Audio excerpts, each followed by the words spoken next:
উনি উনার কবরে এখনো জীবিত অবস্থায় আছেন, হায়াতুন নবী। তবে আমরা এখন যেরকম জীবিত এরকম নয়, বারজাকি জগতের জীবিত। তিনি ইন্তেকাল করেছেন, মৃত্যুবরণ করেছেন নিঃসন্দেহে।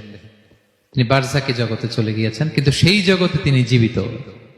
আমরা যখন নবী সাল্লাল্লাহু আলাইহি ওয়াসাল্লামকে সালাম দেই, দুরূদ পাঠ করি, বিষ্ণু সাল্লাল্লাহু আলাইহি ওয়াসাল্লাম কবর থেকে ওই সালামের উত্তর দেন। আল্লাহ তাআলা ওনার রূহটাকে ফিরিয়ে দেন, উত্তর দেন। সাহাবারা বললেন, ইয়া রাসূলুল্লাহ, কিভাবে আপনি উত্তর দেন? আপনার দেহ মাটি খেয়ে ফেলবে না? রাসূল সাল্লাল্লাহু আলাইহি ওয়াসাল্লাম বললেন, ইন্নাল্লাহ তাবারাকা ওয়া তাআলা হাররামা আলাল আরদি আজসাদাল আম্বিয়া।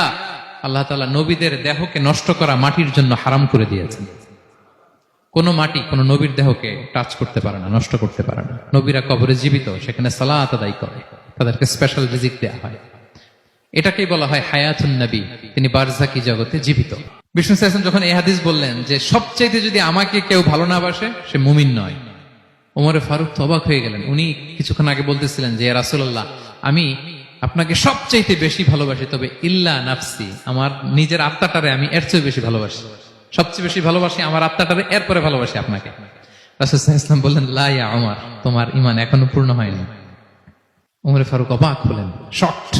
তিনি বললেন, এতে যদি আমার ঈমানই পূর্ণ না হয়, যার কারণে আমি আখিরাত চিনলাম, জান্নাত চিনলাম, আল্লাহর পরিচয় পেলাম, তিনি তো আমার কাছে সবচেয়ে বেশি প্রিয়। মুহূর্তেই তিনি দ্ব্যর্থহীন কণ্ঠে ঘোষণা করলেন যে ইয়া রাসূলুল্লাহ, ঠিক এই মুহূর্ত থেকে দুনিয়ার সবকিছু, এমনকি আমার নিজের জানের চাইতেও, আত্মার চাইতেও আমি আপনাকে বেশি ভালোবাসি।